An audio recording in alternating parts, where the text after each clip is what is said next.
Baik, terima kasih Pak Mardi. Shalom, selamat pagi Bapak Ibu, teman-teman semuanya. Apa kabarnya? Selamat pagi. Iya, puji Baik, Tuhan. Saya luar percaya. biasa.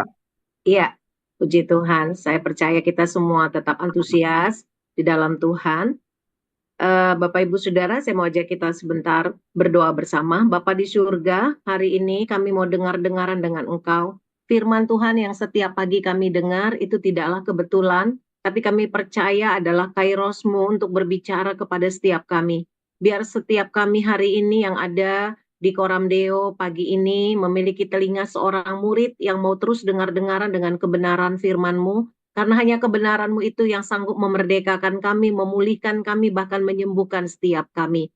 Kau sanggup menjamah kami Tuhan dimanapun kami berada, karena kami punya Tuhan yang tidak dibatasi oleh ruang, waktu, dan tempat. Engkau bekerja dengan caramu, hambamu yang terbatas ini Tuhan. Engkau mengerjakannya dengan segala eh, caramu Tuhan Yesus. Kau menjamah setiap kami dan juga hambamu yang menyampaikan kebenaran firman Tuhan hari ini. Di dalam nama Tuhan Yesus Kristus, kami berdoa dan mengucap syukur. Amin. Amin. Bapak Ibu Saudara, pagi ini saya mau share kepada kita semua berbicara tentang pengampunan. Kenapa? Ketika saya merenungkan sepanjang minggu ini, eh, dalam perenungan saya, Saudara, saya mendapatkan begini, Saudara. Kenapa judul ini saya angkat pagi ini tentang pengampunan? Karena memang, Saudara, kalau kita dalam kehidupan kita tidak mengampuni, ini akan sulit membuat kita maksimal untuk melayani Tuhan. Dan banyak sekali perjalanan kekristenan yang menghambat kita untuk maksimal dalam melayani Tuhan karena menyimpan akar pahit kecewa di dalam hati. Padahal sebenarnya Tuhan mau pakai hidup kita. Oleh karena itu, saudara, pagi ini kita mau bersama-sama mengizinkan kebenaran firman Tuhan itu memerdekakan kita. Sehingga tidak ada lagi penghalang untuk kita, saudara, bersama-sama melayani Tuhan. Dan kita rindu tahun 2026, tahun yang baru, kita membawa hati yang baru tentunya supaya Tuhan pakai lebih lagi. Karena saudara, banyak hari-hari ini orang di luar sana membutuhkan kehidupan saudara dan saya. Dan Tuhan mau pakai kita untuk membawa banyak jiwa-jiwa datang kepada Tuhan. Saudara, saya akan mulai dengan firman Tuhan Amsal 27 ayat 9 yang berkata, minyak dan wangi-wangian menyukakan hati, tetapi penderitaan merobek jiwa. Saudara, jiwa kita ini mudah terluka. Dan dalam hidup kita ini, setiap kita pasti pernah mengalami yang namanya penderitaan. Firman Tuhan berkata dalam Amsal 27 ayat 9, penderitaan itu merobek jiwa. Jadi kalau jiwa kita robek, saudara, itu sama dengan terluka. Nah, sekali lagi tadi saya katakan, setiap kita pastilah dalam hidup kita pernah mengalami penderitaan ya, saudara ya. Dan penderitaan itu merobek jiwa, kata firman Tuhan. Nah, ini yang harus kita sadarin. Nah, kalau jiwa kita robek sama dengan terluka, bagaimana kita bisa maksimal melayani Tuhan, saudara? Memang bisa. Banyak sekali saya, saudara, menemukan, saudara, orang mengizinkan jiwanya masih robek dan berusaha melayani Tuhan. Memang bisa. Tapi saudara, pada pertengahan dalam perjalanan pelayanan, saudara, orang ini saudara mengalami yang namanya terluka.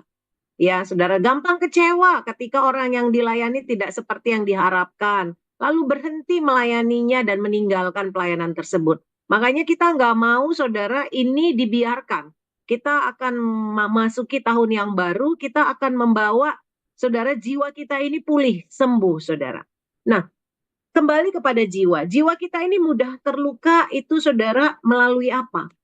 Ya, yang pertama itu sering sekali lewat sikap, perkataan, perbuatan orang lain itu dapat melukai jiwa kita. Saudara yang masih bersama dengan pasangan, sehari-hari selalu bersama dengan anak-anak kita yang punya anak atau yang sudah punya menantu, mertua, saudara, atau mungkin keluarga yang lain, saudara. Sering sekali bisa jadi sikap mereka, ya, perkataan mereka, perbuatan mereka itu melukai jiwa kita, ya. Lalu saudara, setelah jiwa kita terluka, luka itu sering sekali menimbulkan yang namanya kejahatan. Karena orang yang terluka cenderung melukai. Jadi kita gampang sebenarnya ya, saudara, mengenalin seseorang. Kalau perkataannya itu suka melukai, itu sebenarnya dia itu terluka.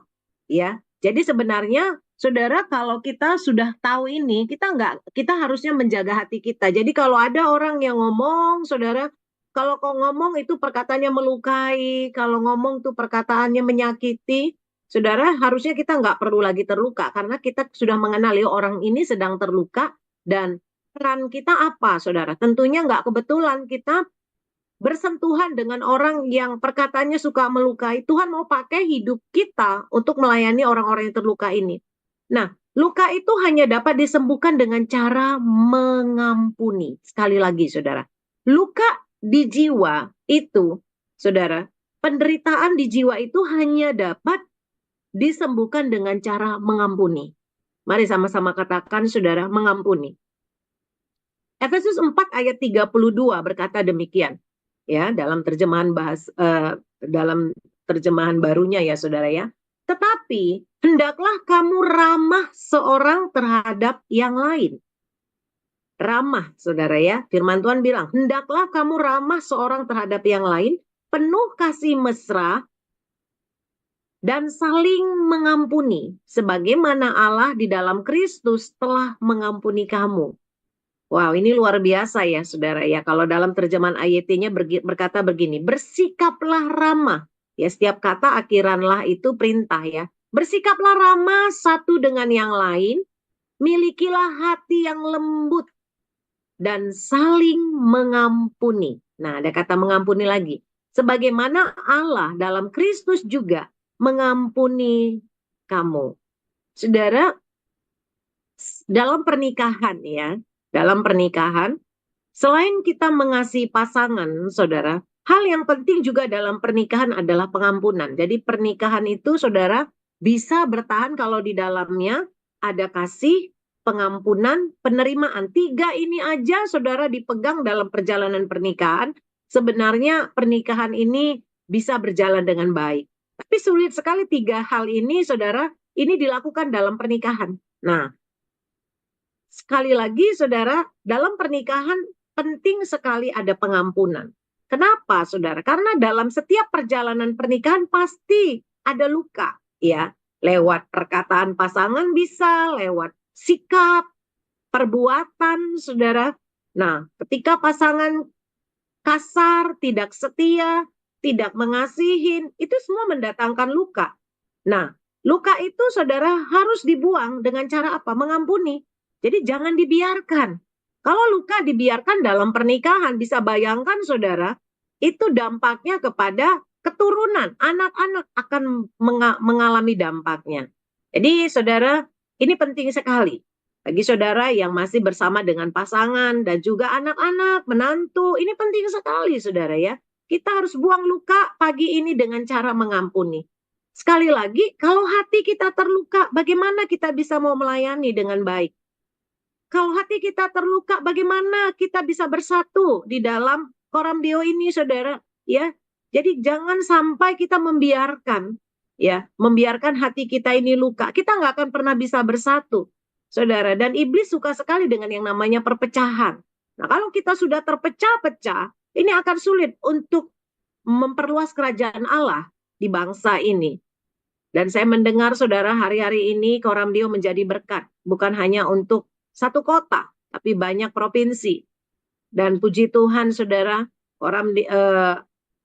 Koramdio ini juga bukan hanya sekedar berdoa, tapi juga melakukan isi hati Tuhan.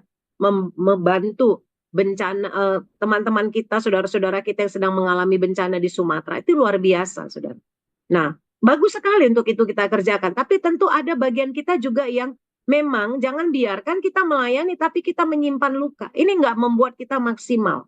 Nah, masalahnya kan begini, saudara. Banyak orang sudah tahu dia terluka, tapi tidak mau sembuh. Kenapa? Karena mengeraskan hati. Mengeraskan hati dengan tidak mau mengampuni. Ini persoalannya sering sekali terjadi. Tadi saya sudah katakan bahwa luka di jiwa itu harus sembuh. Ya, kita harus berkata, aku harus sembuh. Karena aku tahu rencana Tuhan dalam hidupku itu besar. Aku tidak mau mengizinkan luka di dalam jiwaku.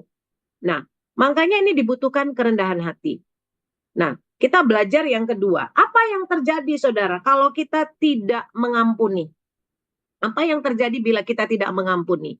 Yang pertama, tidak menerima pengampunan dari Bapa. Matius 6 ayat 14 sampai 15 berkata, "Karena jikalau kamu mengampuni kesalahan orang, Bapamu yang di surga akan mengampuni kamu juga. Tetapi jikalau kamu tidak mengampuni orang, Bapamu juga tidak akan mengampuni kesalahanmu." Mari kita renungkan sebentar firman Tuhan ini, saudara. Jadi saudara, kalau kita tidak mengampuni, Bapa di surga tidak akan mengampuni kita. Makanya saudara, kita tidak menerima pengampunan dari Bapa. Makanya kita harus lakukan, saudara, mengampuni sesama kita, mengampuni pasangan kita, anak-anak kita, saudara. Lalu apa yang terjadi bila tidak mengampuni? Yang kedua, yang berikutnya, hidup kita akan diserahkan kepada algojo, algojo. Kita semua pernah tahu atau sudah sering mendengar cerita tentang perumpamaan tentang pengampunan dalam Matius 18 ayat 21 sampai 35. Saya tidak baca ulang ayat ini, tapi semua kita tentu tahu cerita ini, saudara. Perumpamaan tentang pengampunan itu dibuat sebuah perumpamaan seorang hamba yang memiliki hutang kepada raja yang sejumlah 10.000 talenta. Itu sangat banyak, saudara ya. Kalau diperhitungkan seumur hidup dia bekerja itu tidak bisa membayarnya, saking banyaknya. Tapi hamba itu ketika dia bermohon kepada raja itu, kalau dia tidak sanggup membayar hutang, saudara. Nah akhirnya raja itu, saudara, firman Tuhan katakan kalau saudara nanti baca di dalam Matius 18 ayat 21 sampai 35 itu. Raja itu, saudara, hatinya tergerak oleh belas kasihan. Ini luar biasa. Sehingga apa yang terjadi? Raja itu membebaskan dan menghapuskan hutang hamba itu yang sejumlah 10.000 talenta. Banyak sekali ya. Namun saudara, apa yang terjadi kalau di Alkitab dituliskan setelah hamba itu dibebaskan dari hutangnya, hamba itu keluar dan dia ketemu dengan temannya, ya, sesama hamba ya. Teman hamba sesama temannya, saudara. Nah, apa yang dia lakukan, saudara? Ketika dia bertemu dengan temannya yang punya hutang hanya 100 dinar. Ya, kalau diperhitungkan itu 1 tahun bekerja sudah selesai menyelesaikan hutangnya. 100 dinar. Nah, lalu apa yang dilakukan oleh hamba ini, saudara? Dia menangkap temannya, mencekik kawannya, dan suruh bayar hutang itu. Dan bukan hanya itu, dia masukkan ke dalam penjara. Bisa bayangkan, saudara? Padahal dia yang sudah diberi pengampunan, dibebaskan dari hutangnya yang banyak, 10.000 talenta. Tapi ketika dia, saudara, bertemu dengan temannya yang punya hutang hanya 100 dinar, dia, saudara, mencekik temannya dan menyuruh bayar hutang, dan bukan itu aja, memasukkannya ke dalam penjara. Akhirnya dari cerita ini kita tahu raja itu mendengar cerita itu, akhirnya raja itu sangat marah dan menyuruh supaya hamba itu, saudara, diserahkan kepada algojo-algojo. Dan dia dipukulin sampai hutangnya lunas. Bisa bayangkan, saudara. Ya. Nah, kalau kita baca di ayat 35-nya di dalam Matius 18 itu ayat 35, dari perumpamaan itu ditutup begini, saudara. Dikatakan, demikianlah Bapa di surga akan berbuat demikian juga kepada kita apabila kita masing-masing tidak mengampuni saudara kita dengan segenap hati. Kalau kita baca perumpamaan ini sering gambaran kehidupan kekristenan kita, saudara. Kita lupa atau sering nggak sadar kalau kita ini sudah menerima pengampunan dari Bapa di surga. Dan dosa kita yang diampuni itu sangat banyak sekali, saudara. Karena manusia itu cenderung berbuat dosa. Dan Tuhan itu mengampuni. Kita sudah menerima pengampunan dari Tuhan. Tetapi masalahnya dalam kehidupan kita, untuk mengampuni sesama kita yang mungkin sekali berbuat kesalahan, atau 2 kalilah bilang, atau mungkin kita bilang berkali-kali loh, dia sudah melakukan kesalahan, atau pasangan kita, seumur aku hidup dengan dia, udah 15 tahun, udah 19 tahun, atau 20 tahun, terus deh salahnya yang sama. Saudara, artinya masih bisa dihitung, ya, masih bisa dihitung dibanding dengan kesalahan kita.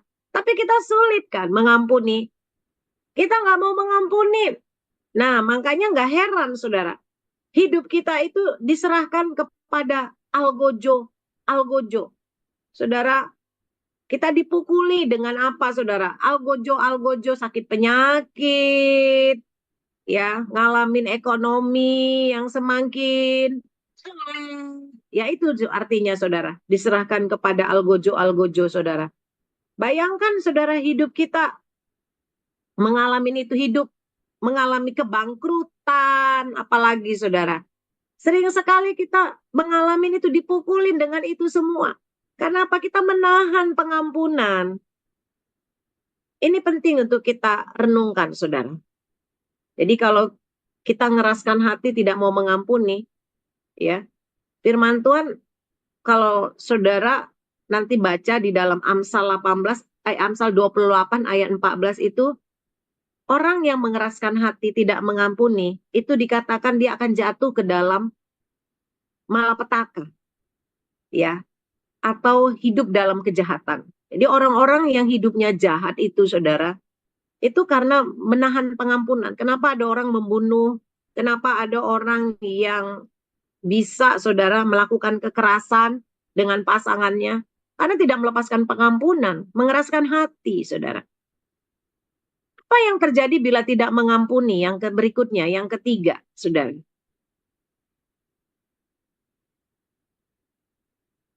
Oh maaf, kita masuk yang poin ketiga saudara ya, bahwa pengampunan itu bukan pilihan, tetapi perintah Tuhan. Katakan saudara, pengampunan bukan pilihan, tetapi perintah Tuhan.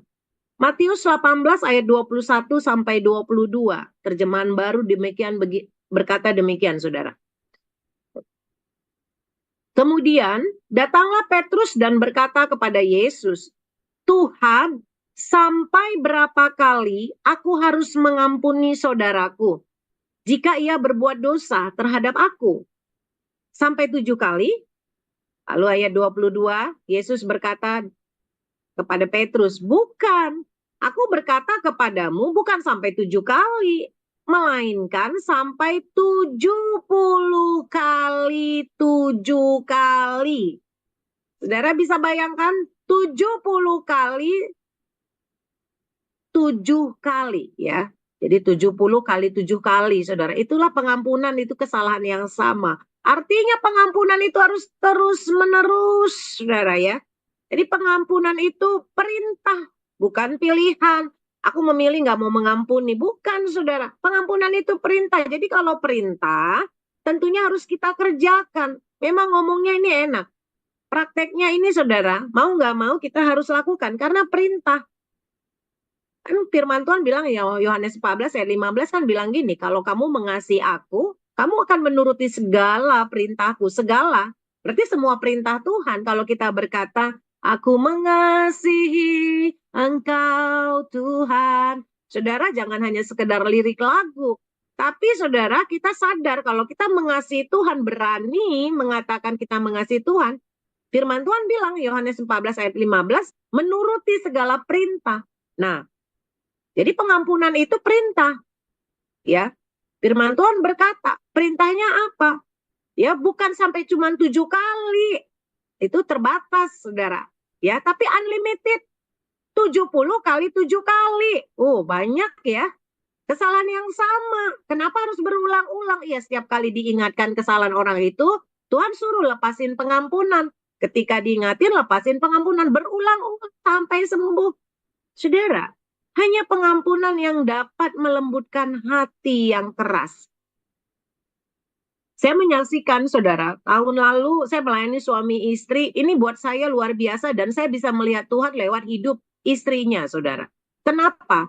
Saya konseling suami istri ini karena pernikahan mereka di ambang perceraian saudara. Kenapa? Suaminya selingkuh dan sampai punya anak dari hasil perselingkuhannya.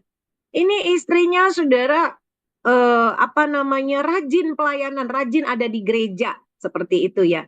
Nah, waktu dia tahu suaminya selingkuh, pulang tuh dalam keadaan mabok, saudara. Ini kisah nyata yang saya sendiri menyaksikan saudara cerita tentang keluarga ini. Nah, berapa kali saya ajak istrinya untuk kita doa puasa bersama karena saya nggak tahu lagi mau buat apa. Saya bilang kita berdoa Bu, bagian kita cuma berdoa. Hanya Tuhan yang bisa mengubahkan orang, mengubahkan suami. Nah, beberapa kali saya temanin dia berdoa, kita berdoa bersama. Saudara, sampai akhirnya suaminya itu pulang ke rumah, membawa anak dari hasil perselingkuhannya, karena bukan istri, perempuan dari perselingkuhannya setelah melahirkan anak, saudara, dia pergi lagi meninggalkan suaminya ini, ya. Nah, akhirnya anak dari perselingkuhan itu diserahkan kepada suaminya ini, dan suaminya akhirnya bawa pulang anak perselingkuhannya itu. Lalu ini istri, saudara, mengambil keputusan untuk menerima anak itu dan merawatnya, dan istrinya tidak pernah sekalipun, saudara, menyinggung kesalahan suaminya itu, gitu loh, saudara. Dan akhirnya apa yang terjadi tahun ini, saya menyaksikan bagaimana ketika istrinya mengampuni suaminya, dan saat ini suami istri ini sudah datang kepada Tuhan dan sekarang sudah melayani di gereja, sekalipun masih, saudara, pelayanan di pintu gerbang Asher, ya. Tapi suaminya sudah melayani. Nah, sekali waktu saya suruh kesaksian, saudara. Itu suaminya menyaksikan, bilang begini,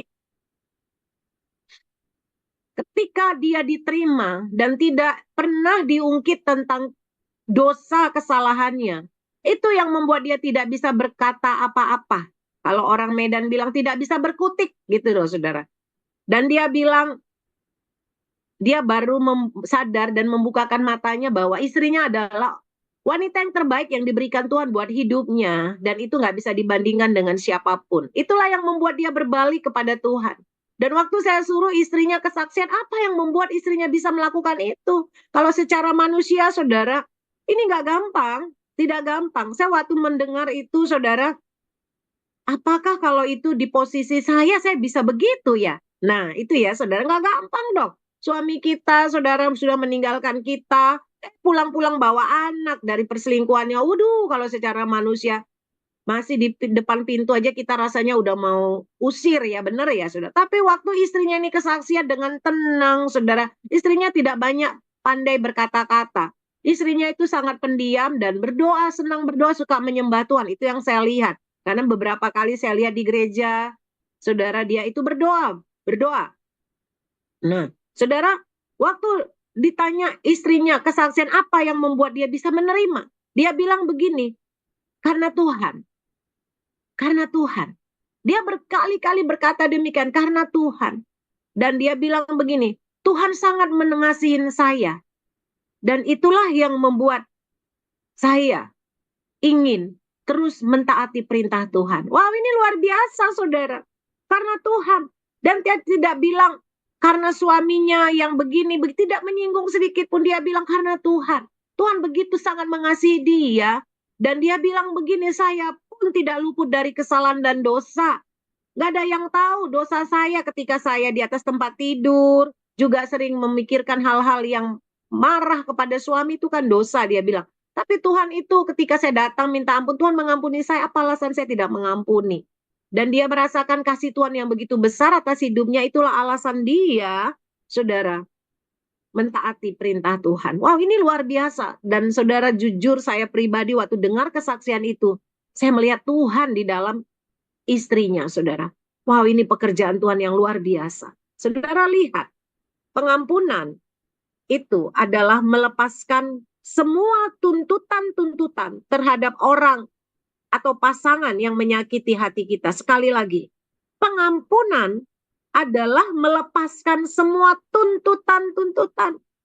Jadi saudara, kalau kita hari-hari ini suka tuntut pasangan kita, anak kita, mertua kita, menantu, pemimpin kita, otoritas kita di dalam pekerjaan, saudara, apalagi saudara, kita suka tuntut. Maunya pemimpin tuh begini, maunya suami tuh ya jadi imam, maunya kamu itu jadi anak begini. Kita, saudara, suka menuntut. Ya, saudara, ganti dengan apa, saudara? Mengampuni. Saudara, hanya pengampunan yang dapat melepaskan semua tuntutan-tuntutan terhadap orang-orang atau pasangan yang menyakiti hati kita. Apa alasan kita sulit mengampuni, saudara?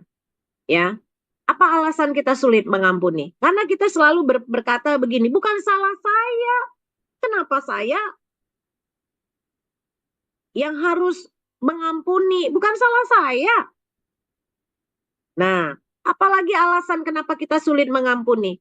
Kita bilang begini, kalau kamu berubah, maka ku ampuni.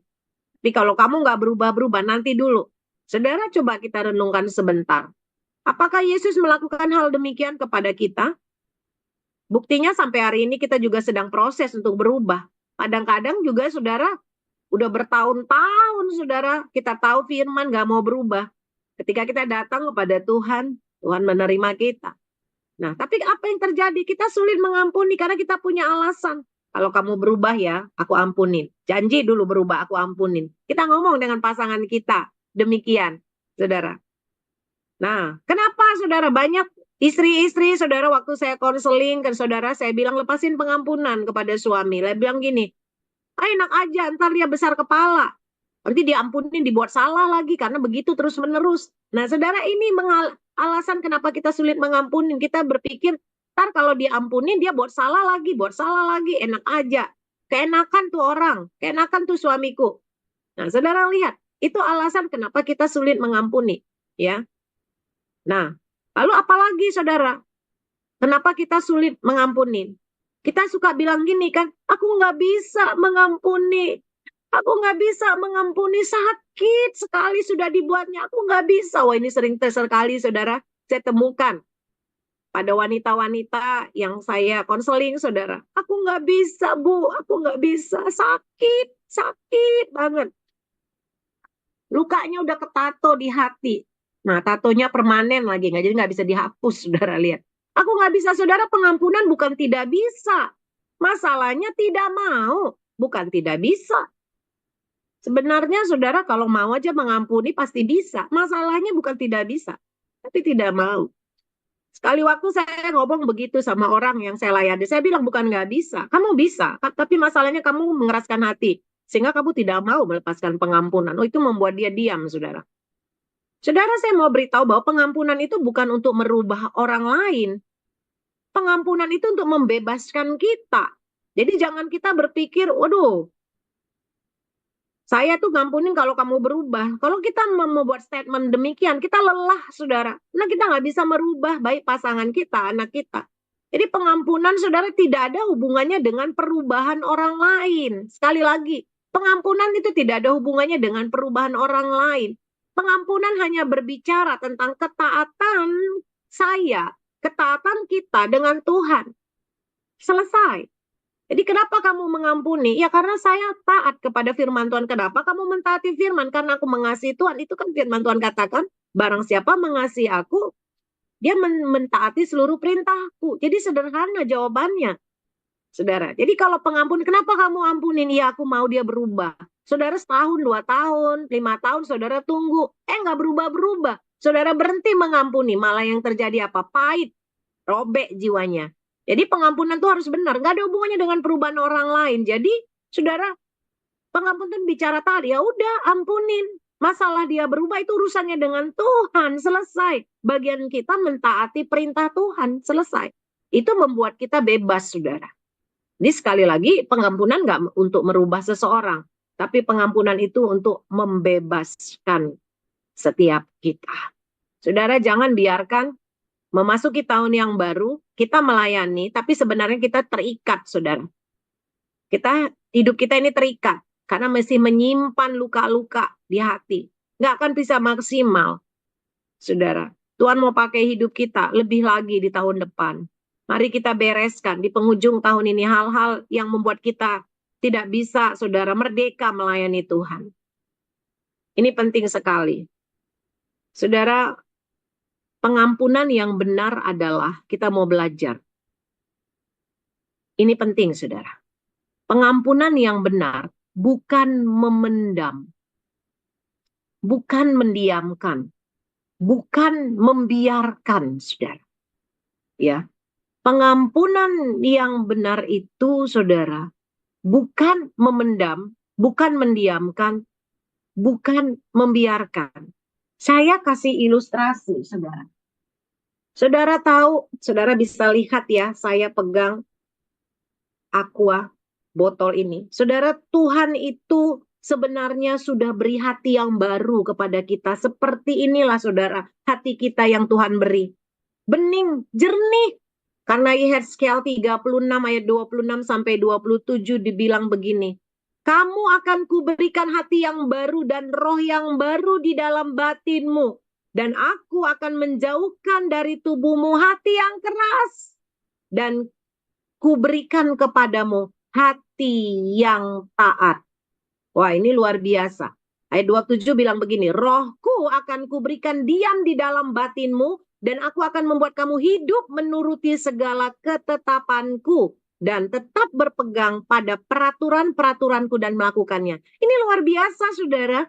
Saya senang dengan ayat ini. Saya selalu ingat kalau saya mulai menyimpan sesuatu, saya berpikir, oh Tuhan itu beri hati kita, saudara, hati yang baru ini seperti ini, saudara. Ya, roh yang baru dalam batinmu. Dan murni, bening hati kita itu Tuhan berikan, saudara. Tapi yang terjadi apa, saudara? Ya, ingat, kita masih poin yang pertama. Pengampunan yang benar tuh bukan memendam, bukan mendiamkan, saudara. Ya, bukan membiarkan. Kita akan suka ketika pasangan kita melukai kita dengan perkataannya atau mungkin kasar, atau mungkin dengan perbuatannya. Kita bilang, aku sedang diamin pasanganku, biarin dulu.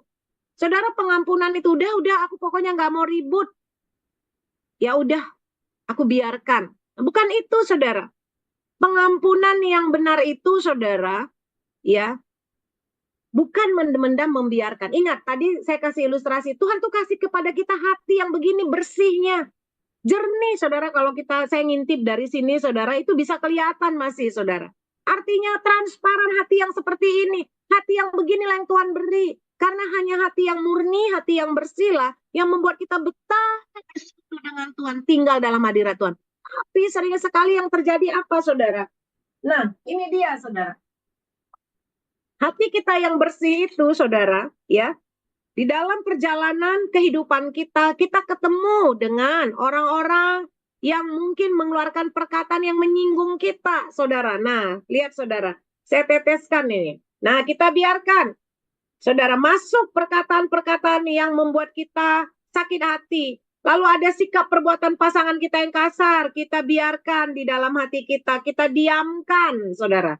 Nah, lalu apalagi, saudara, anak kita mungkin tidak sesuai dengan yang kita harapkan, saudara, melawan, kita diamkan. Nanti ribut kalau saya ini indahlah. Diam.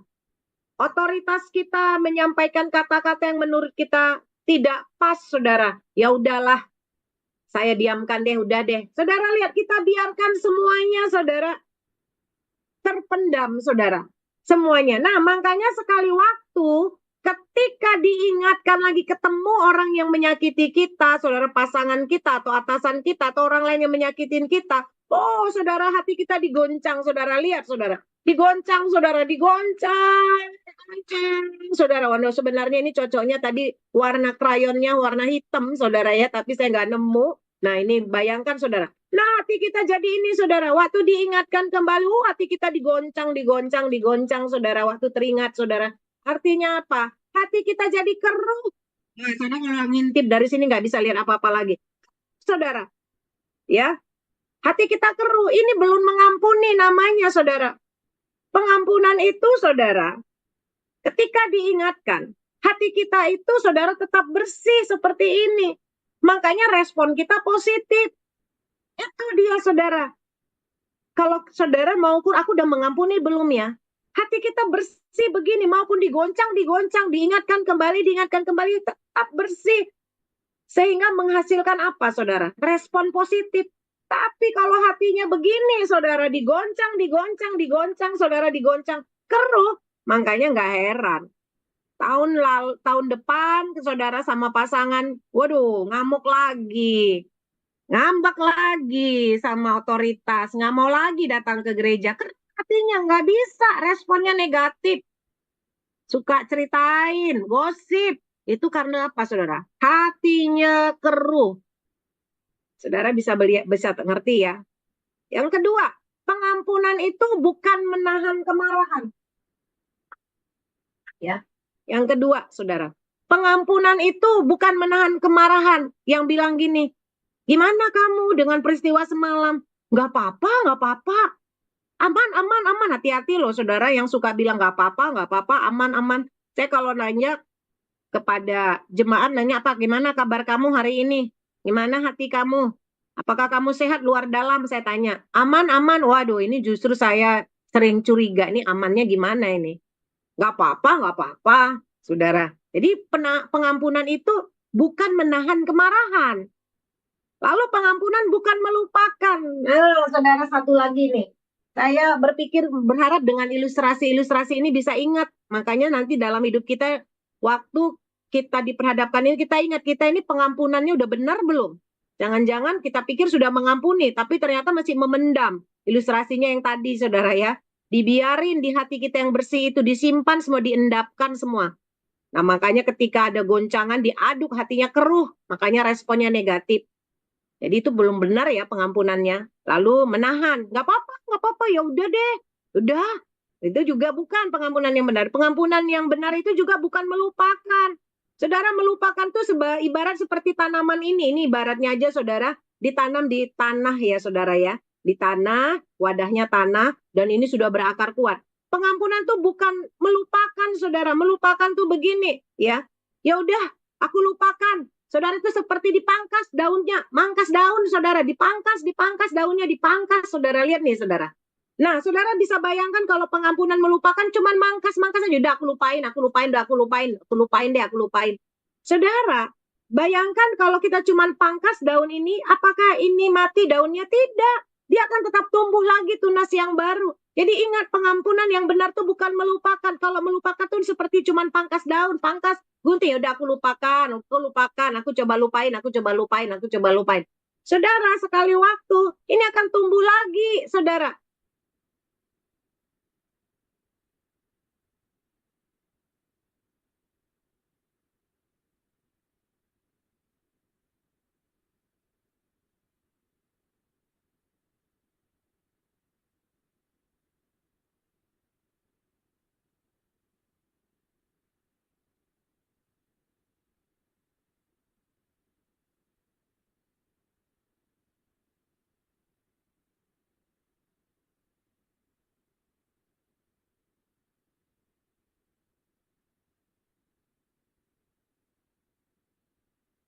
Iya, saya lanjutkan. Saudara masih dengar suara saya? Masih. Mohon maaf ya. Kita terus berdoa karena iblis nggak suka kita bebas dari ini, saudara. Kita mau terobos, saudara, dengan kebenaran. Jadi, saudara, pengampunan bukan melupakan, saudara. Ya, pengampunan itu adalah mencabut akar pahit. Saudara, ini dicabut, memang nggak gampang. Bisa bayangkan, saudara, kalau dia tadi itu di tanah dan ini tanamannya sudah berakar kuat, saudara. Ini saya buat ilustrasinya karena di dalam wadah air. Saudara, pengampunan itu mencabut akar. Nggak gampang cabut akar, saudara. Kalau ini tadi sudah berakar kuat. Payah sampai tercabut lah, saudara. Kalau cabut akar pahit, saudara nggak akan muncul lagi, saudara, pahit-pahitnya. Jadi saudara nggak muncul lagi kepahitan karena udah cabut akar, responnya saudara, hatinya udah bersih, murni, saudara. Nggak lagi hidupnya pakai topeng, saudara. Kalau cuma melupakan sebenarnya, saudara, hati kita itu nggak murni, saudara. Ya, kita itu munafik pakai topeng. Oh, nggak apa-apa, saudara. Cabut akar sampai mati, nggak ada lagi, saudara, yang diingat, nggak ada lagi, saudara, yang tumbuh, saudara, pahit karena sudah benar-benar cabut akar pahit. Saudara, orang yang tidak mengampunin itu sering sekali membuat suasana jadi keruh. Ketika dia hadir, saudara, yang tadinya suasananya baik-baik aja, jadi kacau. Coba evaluasi hidup kita. Ketika kita hadir, datang di tengah-tengah sebuah komunitas, kita ini membawa damai atau justru membuat ramai, saudara? Tadinya orang damai, hadir kita jadi ramai. Kita ke rumah, pulang ke rumah, tadinya waktu kita nggak ada, saudara, membuat damai di rumah. Waktu kita ada jadi ramai. Nah, saudara, mari pagi ini, saudara, kita datang kepada Tuhan, datang kepada salib Kristus, supaya hati kita yang kotor ini dibersihkan. 1 Petrus 2 ayat 24a bilang gini, ia sendiri telah memikul dosa kita di dalam tubuhnya di kayu salib, supaya kita yang telah mati terhadap dosa hidup untuk kebenaran. Kita mau, saudara, hidup untuk kebenaran, menyongsong tahun yang baru. Kita pastikan tanah hati kita, saudara, tidak lagi menyimpan hal-hal yang tidak baik, saudara. Mazmur 86 ayat 5 berkata, sebab Engkau ya Tuhan, baik dan suka mengampuni. Saudara, kita punya Tuhan, Bapa yang suka mengampuni dan berlimpah kasih setianya kepada semua orang, saudara, yang berseru kepadanya. Saudara, kalau kita berkata kita adalah anak-anak Allah, Allah kita adalah Allah yang suka mengampuni. Harusnya itu turun, gen itu turun di dalam diri kita yang suka mengampuni. Gak ada lagi alasan kita tidak bisa mengampuni. Saudara, hari ini kita belajar bersama. Pengampunan yang benar itu adalah, saudara, 3 poin tadi yang saya katakan, saudara. Mari kita mau melakukan kebenaran, saudara. Pengampunan yang benar itu bukan memendam, bukan mendiamkan. Kita masih punya waktu, kalau sampai penghujung tahun ini kita masih diberi kesempatan, saudara, masih ada. Beresin, saudara, dengan otoritas kita. Saudara, mungkin bisa jadi di dalam kompak-kompak kita, sesama co-host atau dengan pemimpin di Koramdeo. Saudara, jangan diam, jangan pendam, jangan biarkan, saudara. Itu akan merugikan diri kita sendiri. Dan tentunya nggak akan membuat maksimal pelayanan ini. Pengampunan itu bukan menahan, ya udah sekali, 1 kali kau sakiti hati ini, sudah kumaafkan. 2 kali masih kumaafkan. Tapi jangan 3 kali, itu menahan, saudara. Pengampunan dari Tuhan itu unlimited. 70 kali 7 kali, banyak banget, saudara. Dan pengampunan bukan melupakan. Aku coba melupakan apa yang dilakukan suamiku. Aku coba melupakan. Saudara, pengampunan itu mencabut akar pahit. Sehingga ketika itu pun dilakukan lagi oleh pasanganmu, dia belum berubah. Responmu tidak lagi terganggu, saudara. Itulah pengampunan yang benar. Saya berdoa pagi ini, setiap kita, saudara, mari kita memandang kepada Allah kita yang suka mengampuni. Kalau kita sadar Tuhan kita adalah, Bapa kita adalah suka mengampuni, harusnya gen suka mengampuni juga ada di dalam diri kita. Kita nggak bisa mengubah siapapun, termasuk pasangan anak kita, orang yang terdekat sekalipun dengan kita nggak bisa mengubah mereka, saudara. Bagian kita menjaga hati kita tunduk kepala. Bapa di surga, hamba-Mu selesai menyampaikan kebenaran firman-Mu pagi ini. Tuhan, Kau menjamah setiap kami. Ada banyak sering sekali peristiwa dalam perjalanan hidup kami. Penderitaan-penderitaan yang merobek jiwa kami. Kami tidak mau membiarkan luka itu, Tuhan, dalam hidup kami. Kami mau Tuhan luka itu dibuang dengan cara mengambil keputusan mengampuni. Hari ini kami mau mengambil keputusan mengampuni orang yang bersalah kepada kami, Tuhan. Bapa, kami mau memasuki tahun yang baru, membawa hati yang baru, Tuhan. Kami rindu dengan hati yang murni, hati yang baru, Tuhan. Kami melayani Tuhan dengan sungguh-sungguh. Pakailah hidup kami ini, Tuhan, seperti yang Kau mau. Terima kasih, Bapa, untuk pagi hari ini. Terus berbicara kepada setiap kami. Di dalam nama Tuhan Yesus Kristus, kami berdoa. Amin. Saya kembalikan